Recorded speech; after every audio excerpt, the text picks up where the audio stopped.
यहाँ पर उपस्थित को बंदनाई करते हुए सभी महान पुरुषों को नमन वंदन करते हुए और हमारे सभी धर्म प्रचारक बहनें और उपस्थित सभी हमारे बहुजन समाज के भाई बहन माताएं, आप सभी को नमो बुद्धाय जय भीम करते हुए और आज जिस विषय पर चर्चा हो रही है, जिस बात के लिए, जिस कार्य के लिए हम लोग यहाँ पर उपस्थित हुए हैं, तो आप सभी को जानकारी है, काफी आप सुन भी चुके हैं सभी लोगों के माध्यम से। तो हम बस इतना ही कहना चाहेंगे कि आज सिर्फ सीतापुर जिले में ही नहीं बल्कि पूरे उत्तर प्रदेश में बुद्ध गाथाओं पर रोक लगाई जा रही है और ये रोक सिर्फ इसलिए लगाई जा रही है क्योंकि आज जो लोग इन बुद्ध गाथाओं पर रोक लगा रहे हैं, प्रदेश में जो बुद्ध गाथाओं पर रोक लगाई जा रही है, ये बुद्ध गाथाओं पर रोक लगाने का एकमात्र उद्देश्य यही है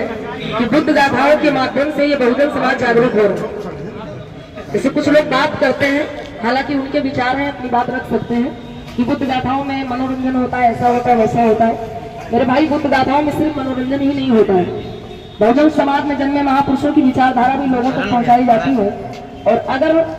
बुद्ध गाथाओं में 100 लोग इकट्ठे होते हैं तो कम से कम 10 लोग उस विचारधारा पर चलने का काम जरूर करते हैं। तो वो 10 लोग और 10 लोगों को जाकर के जागरूक करते हैं। तो बुद्ध गाथाओं के माध्यम से समाज में बहुत बड़ा परिवर्तन हो रहा है, बहुत जागरूकता आ रही है। हमारी माताएं बहनें बुद्ध गाथाओं को सुन करके अपने जीवन में बहुत बड़ा परिवर्तन करती हैं। जो हमारी माताएं मेरे भोग आडम्बर पाखंड में आज तक उलझी चली आ रही थी, आज वो कहीं ना कहीं उस पाखंड से बाहर निकल रही हैं, बाबा साहब की विचारधारा को समझ रही हैं, अपने बच्चों को पढ़ाने का काम कर रही हैं। तो इसीलिए जो प्रशासन है, जो मनवादी व्यवस्था के लोग हैं, उनको ये दिक्कत हो रही है कि अगर ऐसे ही समाज में बुद्ध गाथाएं बढ़ती रही, क्योंकि आज के समय में गाँव-गाँव में एक गाँव में बुद्ध गाथाओं का आयोजन लोग करा रहे हैं और उन लोगों को यही डर है कि अगर गांव-गांव में बुद्ध गाथाएं इसी प्रकार से बढ़ती रही तो देर नहीं है, ये भारत फिर से पूरा बौद्ध में भारत हो जाएगा।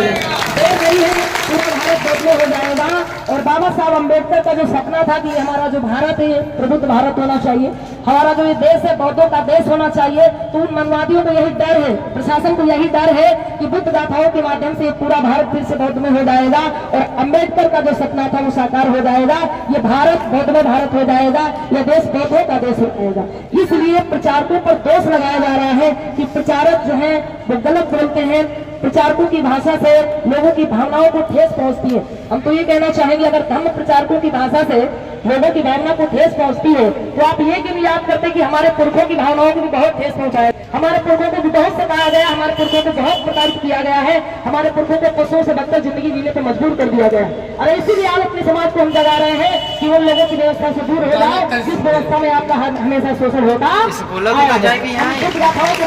लोगों को भी बताने का काम करते हैं कि जिन लोगों ने हमेशा हमारे पुरखों को शोषण किया है, हमारे पुरखों को आगे बढ़ने से रोका है, आप उनकी व्यवस्था को बिल्कुल मत मानो, उनकी व्यवस्था को खत्म कर दो, उनकी व्यवस्था से दूर हो जाओ। और आपके जितने भी बहुजन महापुरुष हुए हैं, इन महापुरुषों ने जो आपको विचारधारा दी है, जो रास्ता दिया है, इस पर चलने का काम करो।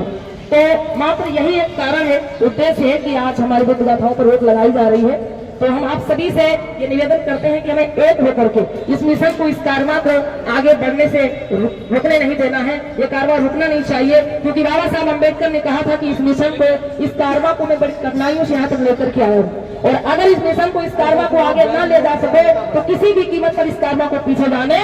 मत देना। तो प्रशासन हमें अनुमति दे या ना दे, लेकिन फिर भी हम अपने बहुजन महापुरुषों की विचारधारा को, उसके मिशन को रुकने नहीं देंगे, आगे बढ़ाने का काम करते रहेंगे। और इसके लिए